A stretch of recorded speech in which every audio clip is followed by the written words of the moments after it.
ஓம் சாந்தி brother. இப்போ ரீசெண்டாக வந்து பிரதர் இந்த கருப்பு மூவின்னு அது ரொம்ப ட்ரெண்டிங்காக போயிட்டுருக்கு.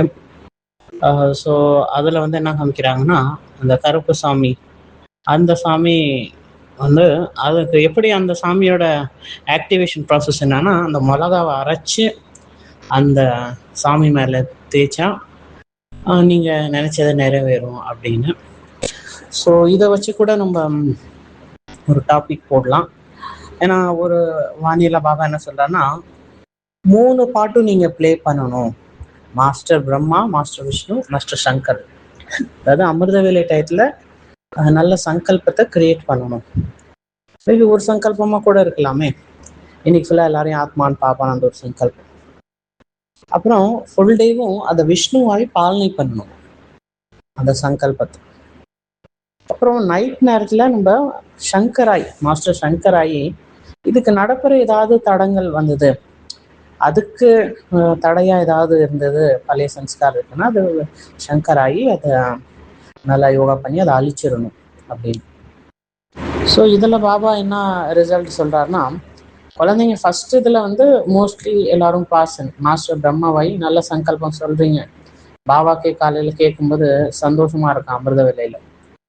ஆனால் அதுக்கப்புறம் எங்க மிஸ் ஆகுதுன்னா, இந்த விஷ்ணுவாய் அதை பாலனை பண்றது மற்றும் அதுக்கு தடையா இருக்கக்கூடிய சன்ஸ்காரத்தை அழிக்கிறதுல, இது ரெண்டுத்துல வந்து மிஸ் பண்ணிடுறீங்க அப்படின்னு.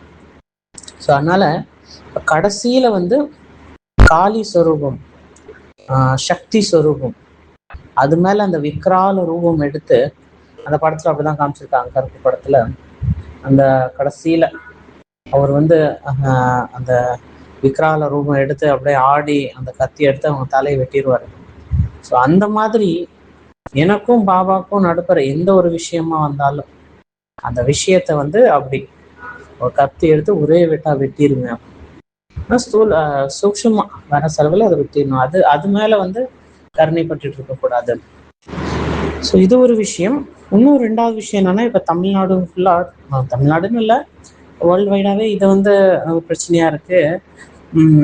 ஈவன் சின்ன பசங்க கூட கூட இந்த விகாரத்துல போய் அவங்கள ஒன்று கொண்டுடுறாங்க, இந்த காம விகாரத்துல போய். ஸோ கடைசி நேரத்துல இது ரெண்டும் தலை விரிச்சு ஆடும் அப்படிதான் எக்ஸ்ட்ரீம். ஒன்று வந்து அங்கங்க இந்த மாதிரி கொலை வாறு இதனால பயம் இருக்கும். இன்னொன்று வந்து அந்த காம விகாரம் ஃபுல் ஃபோர்ஸ்ல அங்கங்க தலை விரிச்சு ஆடுமா. இப்போ எல்லாரும் மனசுலயும் அந்த சங்கல்பம் வருமா, சரி என்ன இப்படி வந்து மனுஷன் இவ்வளோ கேவலமாயிட்டான், இது வந்து உலகம் இருக்கிறதுக்கு இல்லை, இதை அழிச்சிருங்கன்னு ஒன்று அவங்க அம்மா அப்பா குழந்தைங்க அவன் மனசுல வரும். ரெண்டாவது யாரு பண்றானோ அவனுக்கே அப்படி தோணும், நான் ஏன் அப்படி பண்ணேன் அப்படின்னு. ஸோ அப்ப உங்களுக்குள்ளார உள்ள அந்த நெகட்டிவிட்டி வேஸ்ட் இதெல்லாம் இருக்குல்ல, அது மேல ஒரு வெறுப்பு, அது மேல வந்து அதுல வந்து நீங்க சாடிஸ்டா இருக்கணும். ஹிட்லர் வந்து சாடிஸ்ட் ஆகி எவ்வளவு பேர் கருணை இல்லாம கொண்டாரு. அந்த மாதிரி இந்த நெகட்டிவ் விஷயம் மேல அதுக்கெல்லாம் கருணையே பார்க்க கூடாது.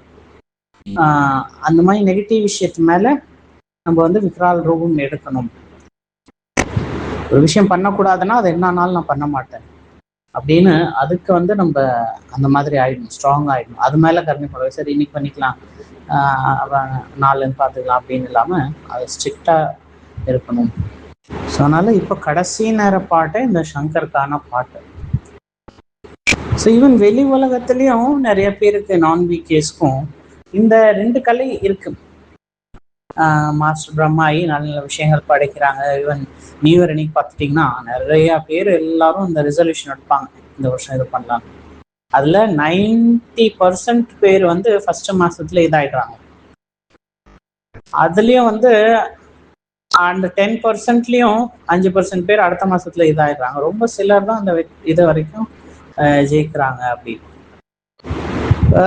இதுக்கு நல்ல ஒரு எக்ஸாம்பிள் பார்க்கணும். சில பேர் வந்து பாத்தீங்கன்னா அந்த காலத்து பொருள் அது இன்னைக்கு வரைக்கும் நல்லா வந்து அழகா பார்த்து வச்சிருப்பாங்க, மெயின்டைன் பண்ணி வச்சிருப்பாங்க. சில ஸ்கூட்டர்லாம் பார்த்தீங்கன்னா ரொம்ப அந்த காலத்து ஸ்கூட்டரா இருக்கும். இன்னைக்கு வரைக்கும் சில பேர் அதை நல்லா மெயின்டைன் பண்ணி அதை ஓட்டிட்டு இருக்காங்க. நமக்கே வண்டரா இருக்கும். அதுக்கப்புறம் நம்ம பைக் இதெல்லாம் வாங்கி அது பழசாகி அதுக்கப்புறம் அதை வச்சுட்டு அதை வேற வாங்கியிருப்போம், 2-3 வாங்கியிருப்போம். அப்படின்னா அவங்க வந்து அப்போ வாங்கினது இன்னைக்கு வரைக்கும் சில பேர் அவங்க வண்டியா இருக்கட்டும், இல்லை சில பேர் அந்த காலத்து அந்த ட்ரைப் ரெக்கார்டர், அந்த காலத்து பொருளாம் அவ்வளோ மெயின்டைன் பண்ணி வச்சிருப்பாங்க. அப்ப அது ஒரு விஷ்ணுவோட கலை. அது பாலனை பண்ணி பொருளா இருக்கட்டும், உடலா இருக்கட்டும். சில பேர் அவங்க பாத்தீங்கன்னா ரொம்ப வயசானவங்களா இருப்பாங்க, ஆனால் ஏஜ் அவங்கள பார்த்தா யங்கா இருக்கிற மாதிரி இருப்பாங்க. அப்படி வந்து அவங்க மெயின்டைன் பண்ணி வச்சிருப்பாங்க. ஸோ இதெல்லாம் ஒரு கலை, இது இருக்கு. பட் என்ன மிஸ் ஆகுதுன்னா, இந்த சங்கராயி எது நமக்கு தேவையில்லையோ வேஸ்ட் மற்றும் நெகட்டிவா அதை வந்து டெஸ்ட்ராய் பண்ணணும், டெஸ்ட்ராயர் ஆகணும். ஸோ இதுல வந்து பாபா ஃபர்ஸ்ட் சொல்லிட்டு இருந்தாரு, குழந்தைங்களும் எஃபர்ட்ஸ் எடுத்தாங்க. அதுக்கப்புறம் அடுத்தடுத்த மீட்ல பாபா வரும்போது என்ன பாக்குறாருன்னா, இப்ப உள்ள பிகேஸால அதை வந்து அழிக்க முடிய மாட்டேங்குது. இவ்வளவு ஞானம்னா இருக்கு, எல்லாம் இருந்தா கூட ஒரு எது அவங்களுக்கு தவறு தெரியுதோ அதை அழிக்க முடியல. அப்போ பாபா அதுக்கும் ஒரு யுக்தி என்ன சொல்றாருன்னா, சரி ஒருவேளை ஏதோ ஒரு விஷயத்த உங்களால ஜெயிக்க முடியலன்னா யாராவது அதுல வந்து எக்ஸ்பர்ட்டா இருப்பாங்க இல்லையா, அவங்களோட ஹெல்ப் எடுத்துனாச்சும் நீங்க அதை ஜெயிங்க. உதாரணத்துக்கு அடிக்ஷன் உங்களால விட முடியலன்னா அதுக்குன்னு நிறைய டி அடிக்ஷன் சென்டர் இருக்கு, இந்த மாதிரி இதெல்லாம் இருக்கு, அங்க போய் அதுக்கான ஹெல்ப் எடுத்துக்கோங்க.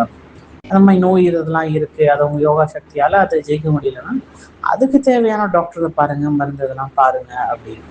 அதே மாதிரி சம்ஸ்காரத்துக்கும் ஏதோ ஒரு சம்ஸ்காரத்தை விட முடியலன்னா அதுல வந்து யாரு சீனியரா இருக்காங்களோ அவங்கள்ட்ட அதை கேட்டு அவங்களோட ஹெல்ப் எடுத்து அதை வந்து நீங்க செய்யுங்க. பொதுவா பாபா வந்து உங்க சென்டரோட நிமித்த டிஸ்கஸ் பண்ணுங்க அதை பத்தி அப்படின்னு சொல்லுவாங்க. ஏன்னா பாபா இடத்துல அவங்கள உட்கார வச்சிருக்காங்க. சில பேருக்கு அவங்களுக்கும் அந்த சென்டர் இன்சார்ஜும் ஒத்து போகாது. அப்படி இருக்கும்போது நீங்க உங்களுக்கு வந்து வேற யாரு கூடயாவது ஒத்து போகும் இல்லையா, சீனியரா இருக்கும், அவங்க நல்லா இதை ஃபாலோ பண்ணக்கூடியவங்களா இருக்கணும். அந்த மாதிரி ஆத்மா கூட அவங்களோட ஹெல்ப் எடுத்துனாச்சும் நீங்க இந்த விகாரங்கள் மேல வெற்றி அடைங்க. அதுல வந்து நீங்க வெக்கப்படக்கூடாது. மேபி நீங்க காம விகாரத்தை விட முடியாம இருக்கலாம், பட் இதை போய் எப்படி அவங்கள்ட்ட சொல்லலாம் அப்படின்னு அதுல வந்து வெக்கப்படக்கூடாது. அதுதான் வந்து இம்மத்தை வச்சு மததே பாபுன்னு சொல்றாரு. சச்சே தில்பர் சாயராஜ்னு இந்த உண்மையா நம்ம அவங்கள்ட்ட நமக்கு என்ன இது இருக்கோ அதை சொல்லும் போது பாபா வந்து அது அவங்க மூலியமா உங்களுக்கு ஹெல்ப் பண்ணுவாரு.